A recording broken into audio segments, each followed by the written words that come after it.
before we go chasing after freedoms, we better make sure that we have the right definition of freedom. We might end up running after something that we don't truly desire. We might do more destruction than good.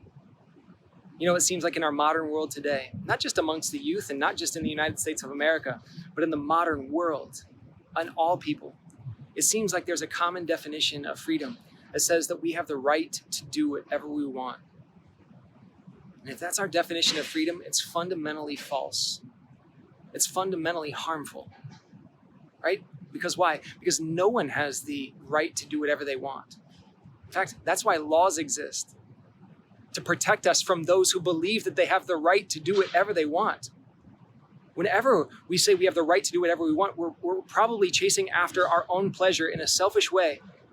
And the way that we do that is going to impinge on somebody else's rights, which meaning we're going to make them less free. We're putting ourselves upon their freedom. And moreover, we're probably treating people that are around us with injustice, which is why a free culture cannot live by people who do whatever they want to do. In fact, we're limited by so many different things, socially, politically, economically, physically.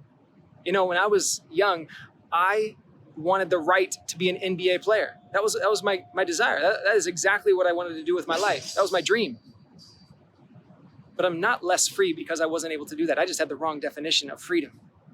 I would love to be able to fly like Superman. Not going to happen. That doesn't make me less free. It's just that I have the wrong definition of freedom. The Catechism of the Catholic Church defines freedom in this way. It says that freedom is the power to do what we ought. Notice that it's a power and not a right. It's something that's in our power. My freedom depends on the things that I'm able to do. And it's the freedom and the power to be able to do what I ought. Meaning that there's a way of life, liberty, and the pursuit of happiness that has been endowed to me, an inalienable right given to me by the Creator who created me. And I will only seek freedom. I will only experience freedom in the way that in my power, I chase after those things that are possible in Him. And so we would say that the power to do what we ought means that we will become more free the more that we choose what is good for us, the more that we choose the abundance of life, liberty, and the pursuit of happiness in the way that God has taught us to pursue those things. And whenever I choose the opposite, which is evil, when I choose against the good, I'm choosing evil. And whenever I choose evil, I am less free.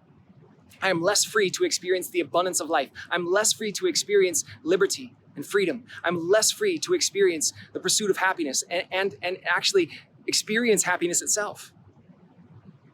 And so if we are going to chase after freedom, if we're going to actually live in true freedom, we have to look and ask ourselves today, what is in my power to do what I ought to be doing? And what are the things that I ought to be doing in order to foster a freedom that makes it easier for me to choose what is good and harder for me to choose what is evil, that will keep me enslaved? Let's today remember we need the right definition of freedom. It's not a right. It's not just the right to do what I want. It's the power to do what I ought.